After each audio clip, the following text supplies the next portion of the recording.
É impossível fazer um caminho com Jesus e permanecer com o coração dividido. É impossível fazer um caminho com Ele e continuar colocando a nossa confiança nas coisas. Ou entregamos tudo, ou entregamos tudo. É interessante isso. Nós encontramos na primeira leitura a experiência uma pergunta, né? Jeremias apresentando para nós aquele que confia no homem e aquele que confia em Deus. Aquele que confia no outro homem, ele vai se afastando de Deus e ele vai vivendo uma vida como alguém que vive no deserto, não floresce, né? É lógico que Jeremias aqui não está falando de modo nenhum que nós não podemos ter relações de proximidade e confiança uns dos outros. Mas ele está falando de um lugar importante que é de colocar a nossa esperança, de colocar a nossa confiança, de ser um lugar onde emana a força que a gente precisa para prosseguir. Se a gente se a fonte da nossa vida está nas pessoas, nas coisas, no que possuímos, no dinheiro, nos nossos talentos, nós temos data para a frustração, temos hora para cair e nos decepcionar. Sabe por quê? Porque o homem não é criador, ele é criador. As coisas criadas não são o criador, elas são criaturas. Então, o lugar que é de Deus precisa ser de Deus. Não dá para dar a outro, não dá para dar as coisas, não dá para dar ideias, não dá para dar os nossos talentos. Porque se nós fazemos isso, nós corremos o risco, meus irmãos, de andar e ter aquela sensação de cansaço e de morrer na praia. Você já viveu isso? É porque talvez o teu olhar, o teu coração está esperando a resposta das pessoas. É muito forte que quando a gente coloca a nossa esperança total nas coisas e nas pessoas, é um trabalho dobrado para manter esse lugar. É um trabalho dobrado para manter a nossa confiança em algo que é criado, que não é em Deus. É um trabalho dobrado, sabe por quê? Porque toda vez que a gente descobre algo que é imperfeito, algo que não é bom, a gente tenta o tempo todo criar coisas e mais mentiras e mais coisas para tentar manter esse patamar. Cansa. Cansa muito. Agora, aquele que coloca a confiança no Senhor, ele é como uma planta que fica próximo ao lago, que sofre os tempos, mas não morre. Nós temos uma aqui em casa, não é? E quando vem calor, chuva, inverno, verão, outono, as estações, né? Ela é uma das únicas árvores assim, que quando ela fica sem folha, é por pouco tempo, mas logo aparece antes das outras. Porque ela está junto às águas.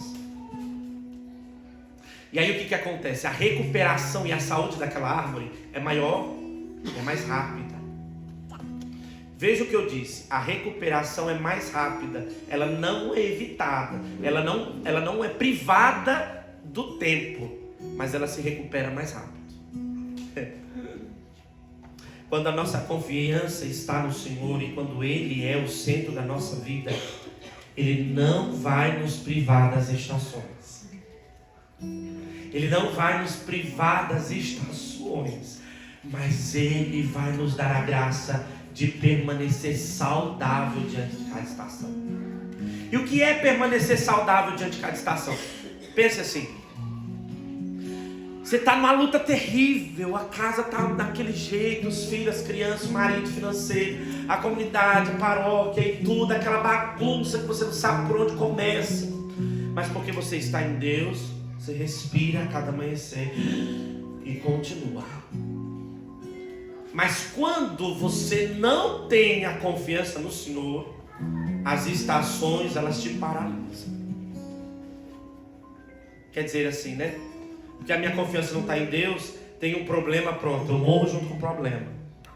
Tem uma situação, eu morro junto com a situação. E aí nós vamos vivendo de morte em morte, enquanto que aqueles que confiam no Senhor vivem de ressurreição em ressurreição. A questão é, você quer viver de morte em morte porque você continua colocando a tua confiança em pessoas, coisas, ou você quer viver de ressurreição em ressurreição, de recomeço em recomeço, porque Deus não te priva da dor, mas Ele passa com você e te diz: coragem, continua de pé, porque eu estou contigo. Meus irmãos, isso é absurdo. Em quem você tem colocado a confiança? É por isso que eu comecei esta reflexão e esta homilia. Eu pedi muito a Jesus que me dissesse por onde eu começasse hoje, e Ele me disse que eu precisava, a partir disso, entendendo exatamente isso, que quem faz um caminho com o Senhor, quem coloca Jesus como centro da sua vida, não consegue manter a confiança em Deus, Deus como fonte, e continuar amarrado às pessoas como ídolos, com coisas, nós não conseguimos. O nosso coração não pode se dividir. Se Deus fez o nosso coração, Ele sabe quando ele está inteiro ou não. Ele quer o nosso coração inteiro. E eu achei fenomenal, porque Jesus no Evangelho, Ele desceu do monte com a multidão e os discípulos. Aí Ele desceu ali, ficou num lugar bonito com a multidão e com os discípulos.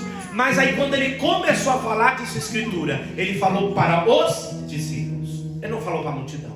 E o que Ele falou para os discípulos? Olha, bem-aventurados os que sofrem, os que choram, os que passam fome, bem-aventurados os que são amaldiçoados, bem-aventurados os que passam pela tribulação, porque deles é o reino, porque o Senhor vai estar com eles, porque eu estarei com eles. Bem-aventurados os que sofrem, bem-aventurados, para dizer o que, meus irmãos? Que quando colocamos a confiança no Senhor, quando colocamos a confiança em Deus, nós não seremos privados, nós não passaremos por esse lugar de ser privados. Pelo contrário, nós vamos passar ainda de modo mais intenso pelo sofrimento. Mas por que é mais intenso? Porque a cada sofrimento, Deus vai nos dizer, vai nos fazer olhar para o sofrimento e dizer: você não é meu Senhor, você não vai me dominar, você não vai parar minha casa, você não vai parar minha família, você não vai parar meu trabalho, você não vai parar meu relacionamento. E isso, meus irmãos, é exaustivo,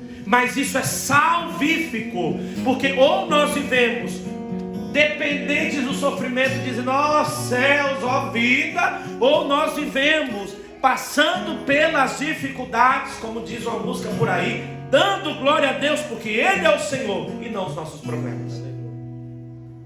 E aí, qual é o lugar que você está? Qual é o lugar que você está? Você confessa que Jesus... Olha, veja que interessante. Jesus é filho de Deus, sim ou não? Sim. Sim. Jesus, filho de Deus, foi privado da cruz, sim ou não? Não. Ele passou pela cruz, não é? Sim. Ele passou pelo sofrimento, sim ou não? Sim. Passou pelo sofrimento. Ele morreu, sim ou não? Sim. Morreu. Ele ficou morto, sim ou não? Não. Ele fez o quê? Ressuscitou. Ah, que glória. Agora veja. Você é filho de Deus, sim ou não? Sim. Ele vai tirar a cruz de você, sim ou não? Não. Mas a cruz não é o fim. A cruz não será o fim. Não é, Luísa? A cruz não é o fim.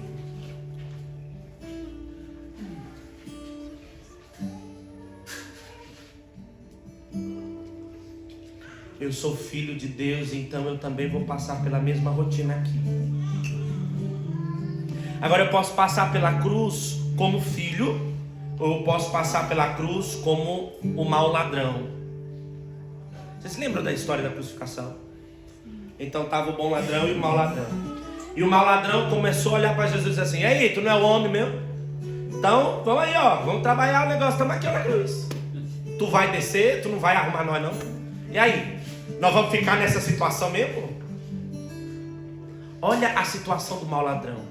Ele não se convence do erro dele, e ele ainda fica fazendo com que Jesus, de algum modo, querendo que Jesus, de algum modo, mude a história.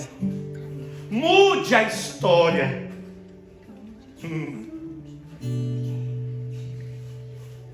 Jesus não mudou a história, mas ele nos ajudou a encarar a história. Gente, isso é muito forte. Isso é muito forte. Se eu coloco a minha fé em Deus, se eu confesso que Ele é o meu Senhor, e o meu Senhor passou pela cruz, então o meu Senhor me ensina que para viver como bem-aventurado nessa terra, eu preciso passar pela cruz, viver na cruz, enfrentar a cruz, não fugir dela. Eu vou enfrentar as dificuldades, eu vou enfrentar, mas eu não vou enfrentar sozinho. Eu posso até ir, mas eu não vou só. Eu não sei se você já assistiu o Auto da Compadecida, 1 e o 2, os dois, independente de qual seja. Eu acho fenomenal aquela hora que João Grilo começa a ser acusado pelo monte de coisa, e ele diz: é verdade, não presto, não valo nada, mas eu não vou nessa sozinho não, minha Nossa Senhora. E ele começa a chamar pela advogada, para dizer: eu sei que eu não sou bom, mas eu não vou nessa só. A gente precisa entender isso. A cruz vai chegar, mas eu não vou nela só. A dificuldade vai chegar e eu não vou nela só. A tribulação vai chegar, mas eu não vou nela só. Porque comigo está o Senhor. Eu quero colocar a minha confiança. É feliz quem a Deus se confia. É feliz quem a Deus se confia. E felicidade não tem nada a ver com não sofrer. Felicidade é algo que é dado na alma de quem cumpre o que precisa cumprir. Você já fez isso? Você acabou de limpar aquela cozinha de 3 dias você limpando. Aí quando acaba de limpar, você fala assim: aquilo é felicidade. Aquilo é felicidade. A felicidade, ela vem sempre como consequência de cumprir a minha tarefa. A minha tarefa. É feliz quem a Deus se confia. Então nós podemos dizer que quem se confia a Deus viverá feliz se não fugir do seu lugar, não fugir da sua cruz, enfrentar as dificuldades e, sobretudo, entender que se Deus está comigo, eu ressuscitarei com Ele.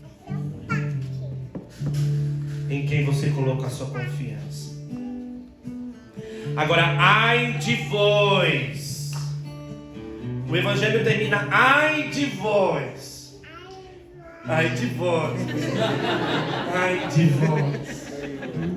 Ai de vós, que sois ricos, que rides. Na realidade de Jesus, naquele tempo, ele estava falando mesmo com os ricos, com os fariseus.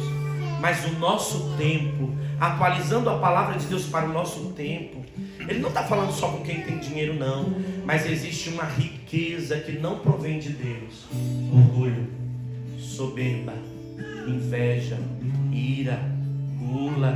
Tudo isso é riqueza. E tem pessoa que guarda isso como algo precioso, meu precioso, e que nós precisamos ter a coragem de entregar para o Senhor. Ei, onde está o teu coração? Em quem você tem colocado a sua confiança? Eu já ouvi muita gente dizer que porque está passando pela tribulação, parece que Deus abandonou. E eu espero tudo calado, deixa a pessoa falar tudo para dizer: olha, talvez você nunca tenha vivido uma experiência tão profunda de Deus como agora. É agora que Ele está com você. Só que Ele não vai te tirar o sofrimento sem deixar um grande ensinamento.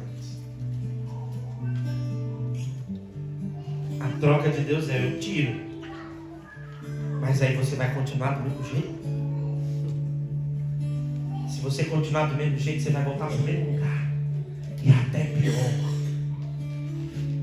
Mas se você quiser recomeçar, dá para mim. Porque eu vou te dar em troca de chance nova. Esse é Deus. Fecha um pouco os teus olhos. Vamos orar essa palavra nessa hora.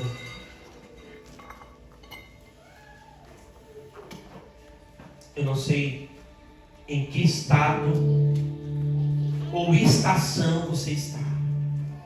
Outono, inverno, verão. De lágrimas, de choro, de tristeza, de decepção ou de alegria. Eu não sei em que estação você está.